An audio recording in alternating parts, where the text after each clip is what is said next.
Ladies and gentlemen, welcome in. Have a very special guest for you today, Laura Kocum from the Associated Builders and Contractors of Wisconsin. She's their marketing and communications director. Got to know her fairly recently at their ABC Legislative Day. Have known one of her colleagues, actually a couple of her colleagues, for quite a long time. So glad we got connected. And Laura, just walk us through what ABC Wisconsin's doing and all that. So I know a lot of our listeners are Madison insiders who might actually be looking at the Hard Hat Legislative Award while they're listening to us. But can you tell us a little bit more about the Associated Builders and Contractors of Wisconsin, your role? Just give us that bit. Absolutely, yes. And thank you so much for having us and giving us a chance to tell part of our story. The Associated Builders and Contractors of Wisconsin, we are the state representative for construction companies doing commercial work, and in most cases choosing not to be part of a union. So we are the merit shop option in Wisconsin. We do have a national affiliation with the National Associated Builders and Contractors, but Wisconsin is one of the largest leading chapters in the nation because our construction market here is so strong.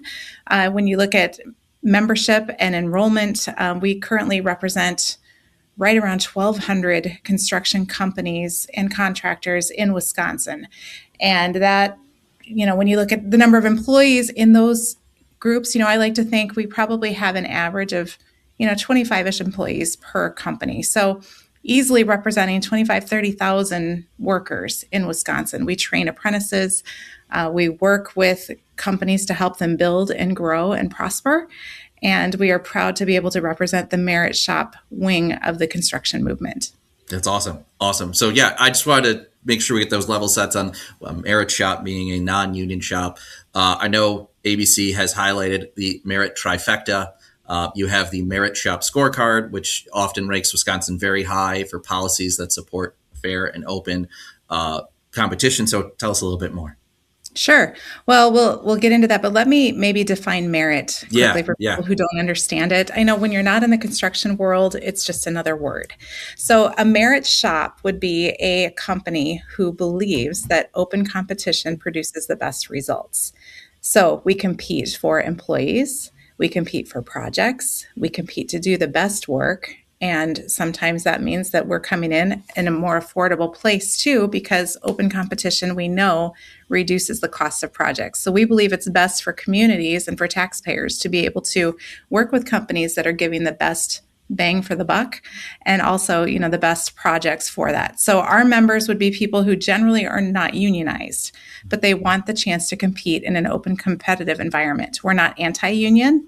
If the unions have a better option, we support that. We want to compete and we want to have a fair chance to compete. So that would be generally what a merit shop's all about. The employees that enter a merit shop choose to do this. No one is coerced to work in construction.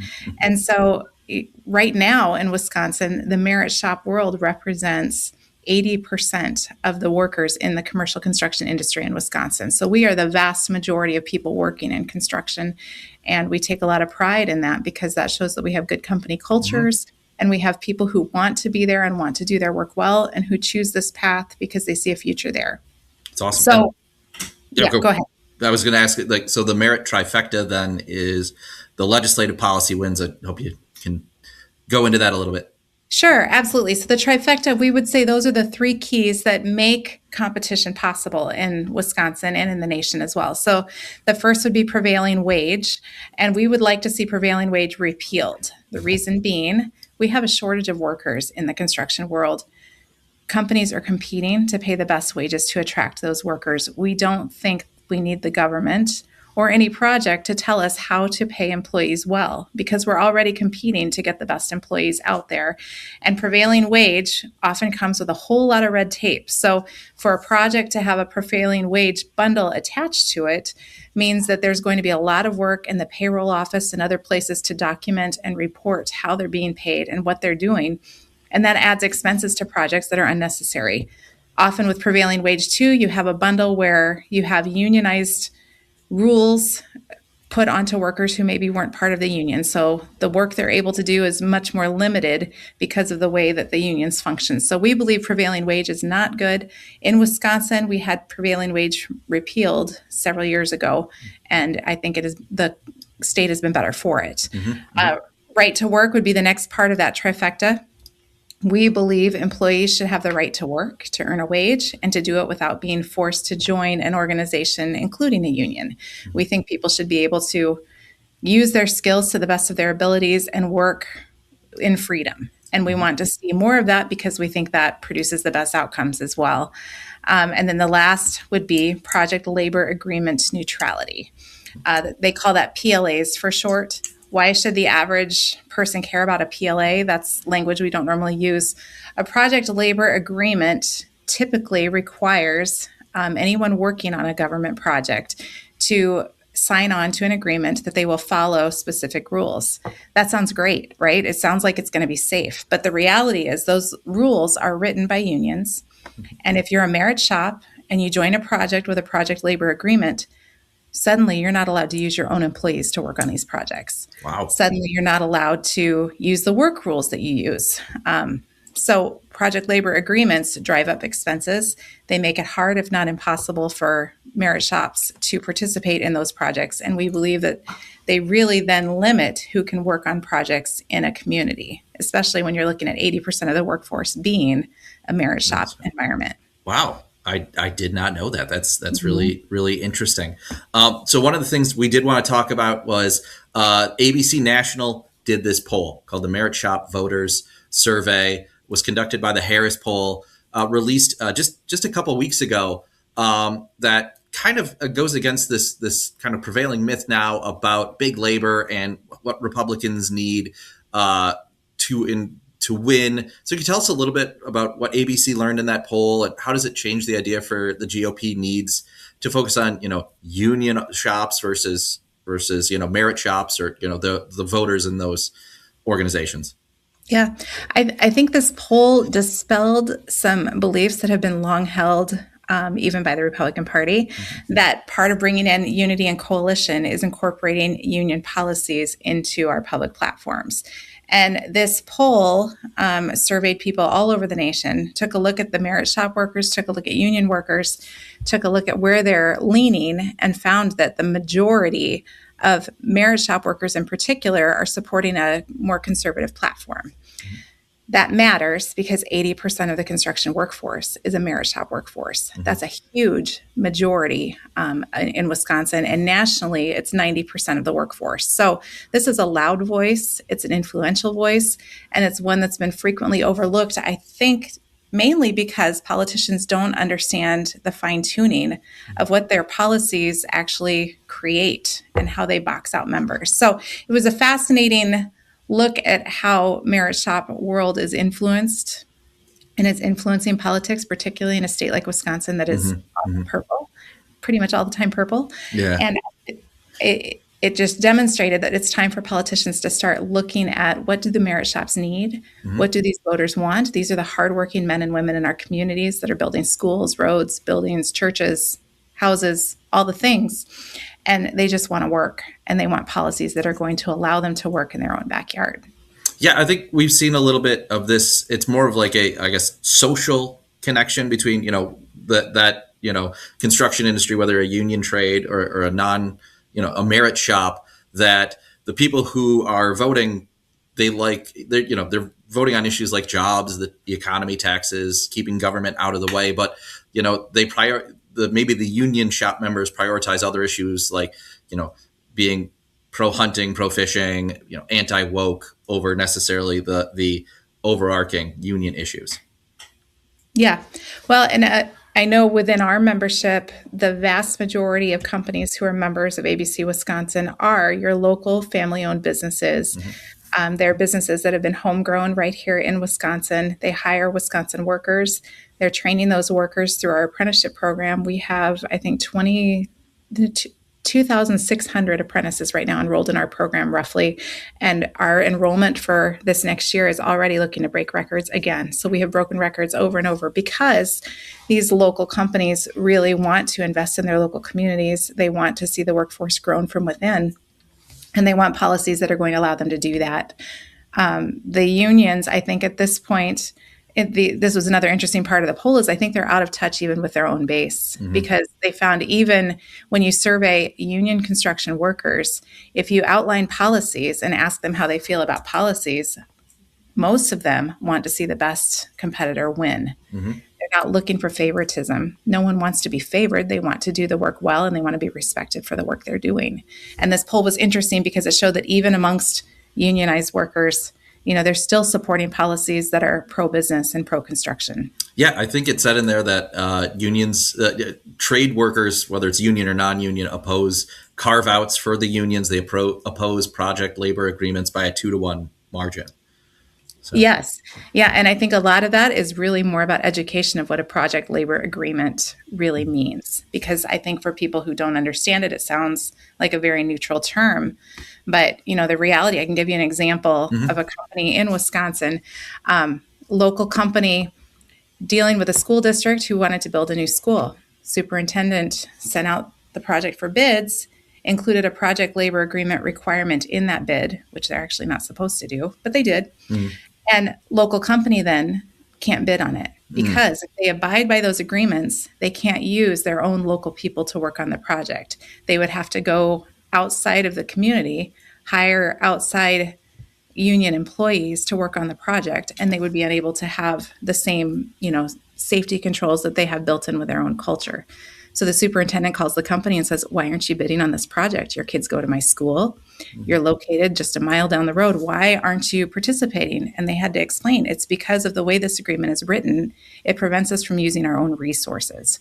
And I think, that's a common misconception across the state. People don't understand that these local companies want to work on local projects. They want to keep their employees in town, and they want to keep them employed working on local projects and take pride in that school that their kids are going to. Yeah, I was exactly what I was going to say. And, you mentioned, these being community members, having gone to, ABC's legislative day. Since then, I've seen some of the companies of the people I met, and I go, driving by, that's an ABC company, or I recognize them from the day. And you're right, there is a lot of local pride that comes with it. So, but you did mention something that I think is really interesting, is about workforce development and what ABC Wisconsin does through apprenticeships, training programs. And you said, I think I said in there that 90% of construction workers choose those non-union merit shops. And ABC's experience kind of mirrors that trend. So can you just talk a little bit about what you're doing in the workforce development space, those apprenticeships, the training programs?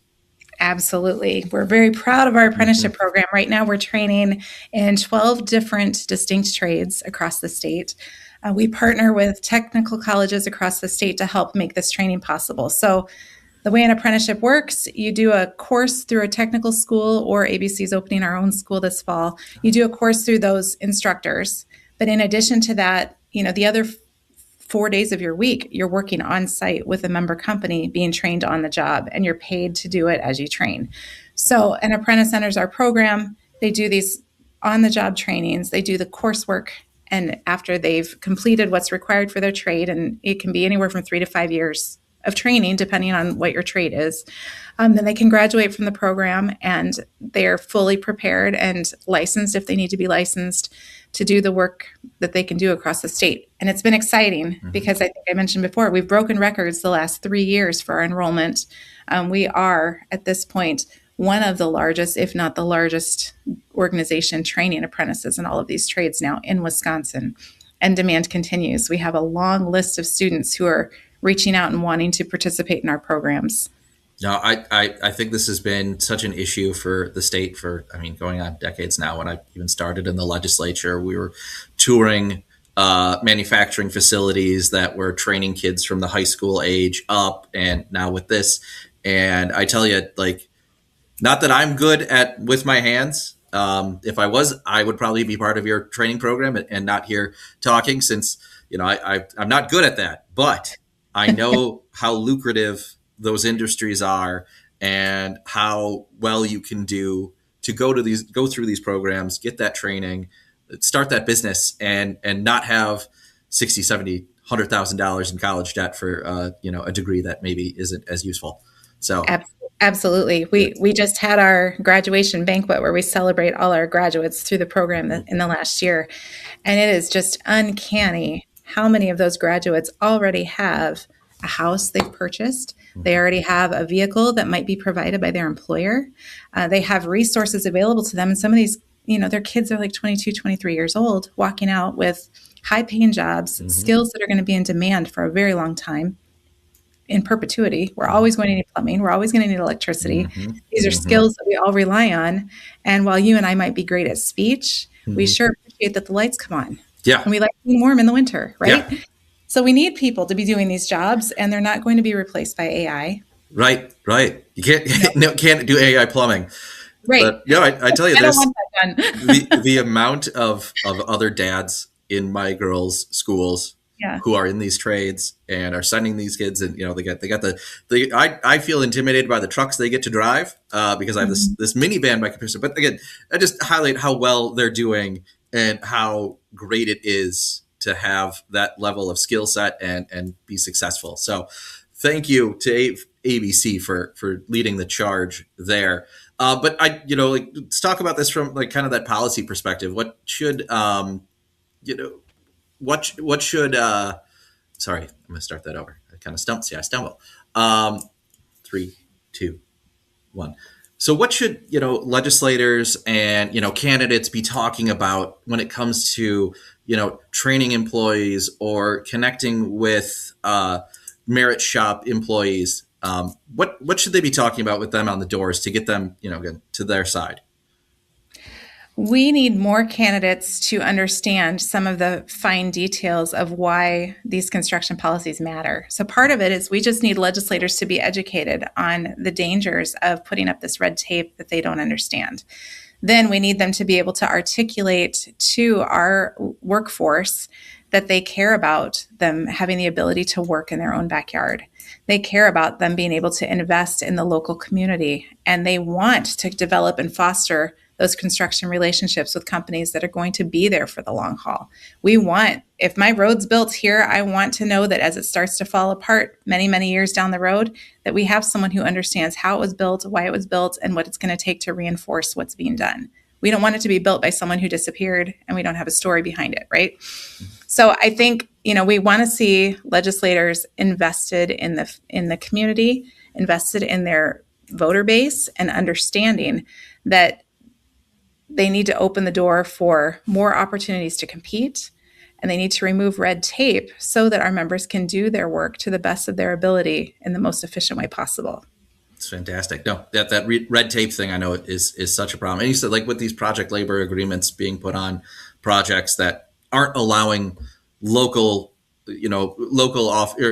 businesses to bid. It's just again so poorly thought through. Right. Well, and you look at like the data centers. They have agreements that are not government-run agreements, but many of them made an agreement saying that we're only going to work with union labor. So what does that mean in Wisconsin? It means that a lot of the labor is having to be shipped in from Illinois, from Michigan, from other places, because only 20% of our statewide workforce is unionized. And so if you can only pull from 20% of your employment base to come in and work on these projects, you're going to have to import help from elsewhere. If they were willing to work with the companies that are local, the companies that want to work locally, they could be supporting the Wisconsin workforce at the same time that they're building data centers that are intended to support, the Wisconsin's infrastructure. Sure. That's fantastic. You talked about this a little already, but construction industry is facing a lot of challenges. Workforce shortages, overregulation. Is there some other threats out there, or what's ABC doing to tackle some of those threats, and especially in Wisconsin? But I know it's just as true in Minnesota. When we were at that legislative day, one of the fellas from ABC Minnesota came up, and he kind of painted a very dark picture of what the future could hold if the Democrats get a hold of the state legislature and the governor's office. So can you just touch on that for a minute? Right. Yes. Well, and we've had columns written, "Don't Minnesota my Wisconsin." Exactly. Right. Yeah. We want policies here that are going to continue the success that we've built. So right now, ABC National does a Merit Shop scorecard where they compare state to state the success of different state policies. And right now, Wisconsin's sitting at number one in the United States for being open to Merit Shop policies and construction. That a lot of that happened, right around 2016 Walker years. A lot of that happened when we had that Merit Shop trifecta come through. So we continue to have right to work here. We continue to have a repeal of prevailing wage. We continue to have project labor agreement neutrality in Wisconsin. That means that our people are allowed to work openly, but we know that all of that could be repealed. Mm-hmm. We know that any change in the elections, any change in who our leadership could be, could make a difference, positive or negative, for the merit shops. So our job right now is to educate our members and to also educate even more so the public as to why these policies matter, why the average, suburban mom should care about merit shop policy and how it affects how her school is built, her kids' school is built. And we need to make sure that that education is out there so that when we go to the polls, we are voting for policies that are going to continue to allow our local construction companies to continue to build in the communities where they exist right now. Right. And it is about getting them out to vote. I remember seeing a kind of an adjacent stat to some of the stuff that was in the poll that like a lot of hunters don't vote, or, those, so you sitting home or not showing up means you're voting, or you're maybe allowing people who don't support your policies to win out. And I think the same is true of, getting employees to vote and all that is, again, one priority for a lot of organizations in that sphere. So with that, do you have anything else you want to touch on? I will just say that I think the local elections matter. Yeah. We get people to show up for a presidential election, and those are important. We want to have, leadership from the top that supports our policies, but it's your local school board who's going to decide who can bid on your school. And it's your local city council who's going to decide who builds the fire department or the police department. And all of those things impact whether local workers can be working on local projects. So it's important for our electorate to show up, not just for those great big elections, but to pay attention to the smaller ones too. Great. And then Laura, one final question for you. Where can our listeners go to learn more about ABC Wisconsin and what you're doing? Drop those social medias, the websites, give it to us. Absolutely. www.abcwi.org. I don't know that we even say www anymore. Let me try that again. All right. 3, 2, 1. Go ahead. We invite you to go to abcwi.org to learn more about our policies, our resources, and what membership's all about. We also have a site focused on apprenticeship, buildyourcareerwi.org. And that's where you can learn more about apprenticeship, our apprenticeship program, and how we are growing and changing the workforce in Wisconsin. Well, Laura, it was really great to talk to you today. I really appreciate you taking the time. It's really great to talk with folks from ABC. I've always been a fan of them since I worked in the legislature and tried to get my boss those hard hat awards, and look forward to continuing to work with you and watch what you're doing. Thanks, Justin. We appreciate the time to tell our story.